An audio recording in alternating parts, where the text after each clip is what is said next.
It's my favorite time of year again, everyone. Today is the day that we get new Wi-Fi from Ubiquiti, baby. It's time to get faster Wi-Fi. Introducing, I'm a little late to the party on this. I think these have been out for like a month, but I don't care. This is the Ubiquiti E7 Enterprise 7 Wi-Fi 7, holy crap, access point. And this is supposed to be the gosh darn fastest dang thing in the whole dang universe. Oh, that's Wi-Fi. I'm gonna get out ahead on this one and say, Ubiquiti, I love you guys. I don't like the new naming scheme. You had the Unifi 6 Enterprise, which was very easy to understand, and then for this new generation, you're like, this is the E7. It's not the Enterprise 7, it's the E7. Well, why does it say Enterprise right there, huh? They keep changing their naming schemes like with every product launch, and honestly, it's just like, come on, kids. Figure out what you're gonna do. If you're gonna be like Apple, and just leave it there, okay? There's our access point there. Look at that, it's a square. It's still the same like soft touch white plastic. So if you're installing these access points, please God, leave the plastic on until you're actually done. Because once you get fingerprints on this stuff, that shit does not come off. I'm gonna put this back on here so I don't just murder this thing. You've got the mount with the billion different holes that come in these things for all the different things that you can mount it to. You might notice that this looks like the same as their other access points. Despite this becoming a square, it's the same mount. So if you were gonna, you have hundreds of APs already deployed with these mounts, you don't have to worry about changing this out. You can just pop it off and then pop the new square ones on, assuming you like spending money. There's the like backing ring thing. I've used these for drop ceiling mounting these APs before. And then speaking of drop ceiling, here is the drop ceiling mount thing. From what I understand, the reason for the change in shape is mostly due to the fact that they just have a lot more heat to dissipate. This wireless access point also has one Ethernet jack. It has two Ethernet jacks. That's pretty cool, right? And not only does it have two Ethernet jacks, it has two Ethernet jacks for like a good reason. So you have your main 10 gigabit, I'm not joking, this has a 10 gigabit input. That's PoE++, and then you have a separate gigabit input that's also PoE++, that's meant for high availability. So if you have a switch go down, or a whole network go down or whatever, you can have the second port plugged into a different setup, and then your APs don't go down. They're trying to have a product that's actually like enterprise here. Now, I did ask, you can't use this as a bridge port, at least not right now. If you're curious how the mount works, you screw it in, and then pretend this is a wall, you kind of twist it, and then it's locked in. There's the little lock tool. So you just poke that in the hole, it pushes the lock up, and it comes off. Easy peasy. Well, naturally, since this is a 10 gigabit PoE access point, well, you gotta start asking the question, well, Ubiquiti, you don't have a 10 gigabit PoE switch. Yeah, they do. Man, this is a double unboxing. I like this. This is the Switch Enterprise Campus 24 PoE. I did a short circuit on their campus aggregation, which is a 100 gig capable switch. I mentioned in the short circuit, I think, that these switches were coming, and come they have. This is a large network switch, and I can understand why. It's got 10 gigabit, RJ45 10 gig, we're talking here. That's PoE, but it's not just PoE++ like this AP needs, because there are other APs in this lineup. It's not an access point, but a switch. The Flex 2.5 gig PoE. It's a 9-ish port switch. It has 8 2.5 gig PoE++ outputs, and then it has a 10 gig PoE++ input. So that switch can get 90 watts of PoE from this switch, and then that gives it a 76 watt PoE output budget, which means you can run one of these chonkin APs that does like 50 watts of power off of it, and then also have other devices like a couple security cameras or something like that. Now, let's look at this switch. This bad girl right here, my friends. Every single goddamn port on this switch is PoE++. Do the f***ing math. That's a lot of power. Technically, you can't do 90 watts on all the ports at the same time because you did the math and that doesn't actually make sense. But in theory, this switch can do 1,050 watts of PoE, assuming you have the correct power supplies. It doesn't come with those out of the box, although let's be honest, that's a lot of PoE, and that might be kind of hard to do that. Now, the ports specifically, if you look over here, there are 8 2.5 gig RJ45 PoE+++ ports, and then you have 16 10 gigabit RJ45 PoE+++++++++++++++++++++++++++++++++++++++++++++++++++++++++++++ just 3 pluses ports over here. And then of course 2 25 gig ports, which is a nice touch. Now this switch is designed to be used with their enterprise campus aggregation, where you would have 2 of those 100 gig switches, and then you would downlink from those 2 redundant switches via MLAG to this switch, so that you have a redundant link to this, and this is what you would run your APs off of. It's pretty big. It's got those redundant power supplies, which are really nice, like we talked about. And then it also has, I'm loving these new Ubiquiti switches because, man, they really are starting to take the whole enterprise thing a little bit more seriously. They have hot swap fans. We've got 2 nicely sleeved power cables. We've got the infamous Ubiquiti little rack ear things, and then a bunch of screws, and then the rails. Let's check these out. They're nice. Get the nice clicky action. No complaints there. The only thing I would love to see with these is little like tabby boys on the side here, so you could just click this in and you didn't have to screw it in, but you know, that's pretty minor, I think. I didn't realize this is an ether lighting switch too. That's cool. You see, it's freaking RGB, man. That's so cool. For the uninitiated, this is what Ubiquiti calls ether lighting. Instead of just like boring blinking port LEDs, they put RGB LEDs in the back. It doesn't show up that great with some cables, but they have special fancy cables that are frosted and they really show the color. Yo! You see that? Damn, the whole thing lights up. Kill the lights! Yeah!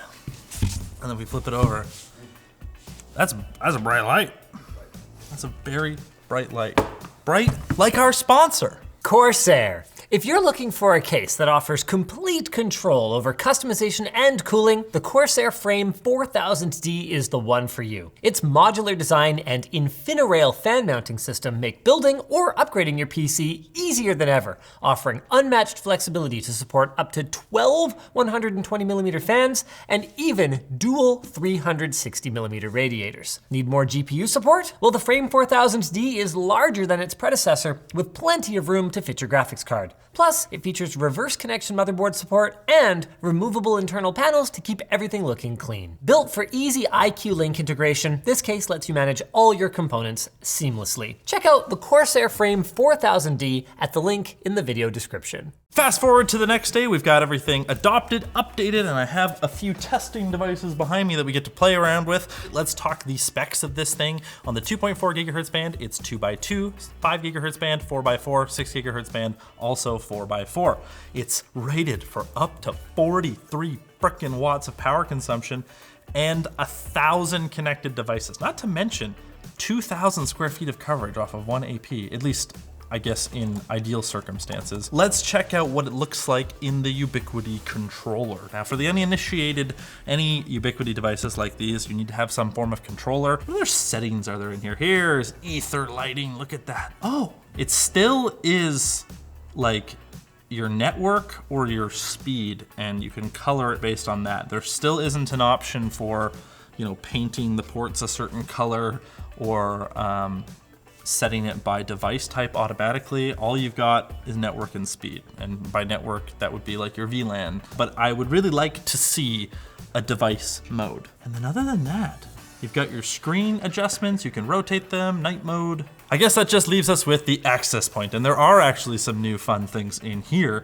Like their U7 lineup, this access point has a dedicated scanning radio, so you can do the cool waterfall spectrum analysis and see kind of like a waveform of the other APs in the area. This is really sick if you have like interference issues that you're trying to diagnose, because you get a live view of the spectrum.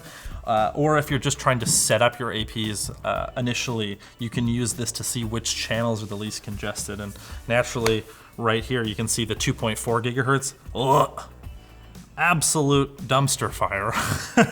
There's stuff all over the place. I mean, there's an AP like pretty much directly above me. But if we go to 5 gigahertz, looks a lot cleaner. But what you might not be familiar with is 6 gigahertz. This was The big change with Wi-Fi 6E, and then now also on Wi-Fi 7, it's a massive frequency range of additional Wi-Fi spectrum that we can broadcast Wi-Fi on. Now, if you live in an apartment, you might have run into interference issues, or you might have bought a Wi-Fi access point and expected a certain speed and you're not getting it. That's usually because of interference, because there's so many different devices near you that are trying to use that 5 gigahertz band, and there's not actually that much space within it. There is all of the 5 gigahertz channels. Now, if you're using 80 megahertz wide, which you probably are if you've only got one AP and you're trying to do performance, you can see there's literally only 6 available channels, one of which isn't even available in Canada. That's not very many. Ideally, you're broadcasting on a channel that nobody else is using. And if you live in an apartment, you probably have somebody else that's using it. But if we look at 6 gigahertz, now we've got 1, 2, 3, 4, 5, 6, 7, 8, 9, 10, 11, 12, 13, 14. That's a frickin' lot. And on top of that, it's at a higher frequency. That does mean you have a little bit worse signal strength, especially because the FCC and all the other regulatory bodies, I mean, they were doing their job, but they basically said, if you're gonna use 6 gigahertz, because there's other people that use that frequency range, mainly like some satellite providers, you're not allowed to transmit very high signal, which means unless you're in the same room, standing right next to most 6 gigahertz enabled Wi-Fi access points, it pretty much isn't even worth using because the signal strength is so bad, and devices are not very good at switching between 5 and 6 gigahertz that I've seen, and it just results in having a shitty Wi-Fi experience. But now, with AFC, this Wi-Fi access point can contact a server and be like, yo dog, what frequencies are not in use by other people? And then it'll tell it which frequencies to use, and then it can broadcast at the same signal strength as 5 gigahertz Wi-Fi, which means you get the crazy speed, you get the basically nobody else using it, no interference factor, and you can broadcast at the same power levels, which is freaking crazy. Everyone talked about how 6 gigahertz Wi-Fi was like the biggest freaking thing, and it was, except they restrained it to the point where it's not even useful. That freaking changes today, baby, at least in theory. From my understanding right now, the best thing to do is just to leave it on auto for 6 gigahertz. They are gonna add in a feature later where you can see the results of the AFC request, and it'll tell you which channels are best for high power output. In theory, it should be picking for us right now well, but I don't know how well that actually works. I'm speed testing against this minis forum that's sitting right here. That's what we're using as our client because I don't wanna use the outside internet and have potential speed limitations because of that. So we're testing with open speed test against this box right here. Oh, that's Wi-Fi. Oh my God. This is literally just 6 gigahertz Wi-Fi. All right, let me walk away somewhere. Here you go, hit the speed testing. We're like, it's way over there. So we're probably 30 feet away now. That's megabits, right? Yeah. Oh, it's 800 megabit. That's even more. That's 1200. Damn, Damn. Daniel. Damn. Damn. I will mention the antenna pattern of this AP is really meant for like being on the ceiling. This is not really optimal circumstances for this, but we're working with what we've got, boys and girls. Let's try going through a wall. The short circuit set is all the way over there, and I'm going through the wall into what we call the build corner. I'm still getting 800 down, which is, wow. Upload is getting worse for sure, because now we're relying on this phone's antenna. I mean, we're uploading at like 360 megabit. Not amazing, but I am also through a wall probably now 60, 70 feet away. Let's go even further. So this, we're at like 25 megabit now. There is still a pretty hard fall off on 6 gigahertz, especially through like 4 sets of walls. The steel that is in the server room walls and a bunch of people and computers and whatnot, not great, but it does still work. I'm interested to see actually while I'm over here. Let me switch to 5 gigahertz Wi-Fi and see how that does. So standing in the exact same spot on 5 gigahertz Wi-Fi, I got 150 down and 90 up. So there is still a physical advantage to 5 gigahertz Wi-Fi being a little bit lower frequency and having a little bit better penetration. But when you're a little bit closer, that 6 gigahertz, even in reasonable range, freaking rocks. To be clear, There is still, at least right now, according to the transmit power here, a benefit to the 5 gigahertz, even just on how it's transmitting, but I'm impressed. Because before, using 6 gigahertz on like the U6 Enterprise, you gotta be in the same damn room, otherwise it's not even worth trying. I actually had that disabled. I wanna run it one more time. I just wanna see that 2 gigabit again. That was crazy. I can't believe we're cracking 2 gigabit over Wi-Fi. The phone is like getting warm. I changed it to a slightly higher frequency channel. Oh my God, that just did almost 3 gigabit over Wi-Fi. Linus, come here, brother. This is just 6 gigahertz, that's all it is. 320 wide. Are you flying by the seat of your pants? Ready. Like this phone's about Whoa, what? Bruh. Bruh. What? This is without MLO? Yeah, that's just 6 What gigahertz. is this? Oh, this is Ubiquiti's new one? The E7. Oh, I take back what I said before. Yeah, we can upgrade my house. That's stupid. That's actually stupid. I'm gonna need faster internet. Nah, forget it. Ooh, Pack 6 it up, gigahertz? boys. Wi-Fi is done. Yeah. We're finished. Yeah. I don't know what else there is to say. I mean, I think the speed tests speak for themselves. Oh, no, there is still something to talk about. The price. It's not cheap. This is like the most expensive non-stadium access point that they've ever released. It's $500 US.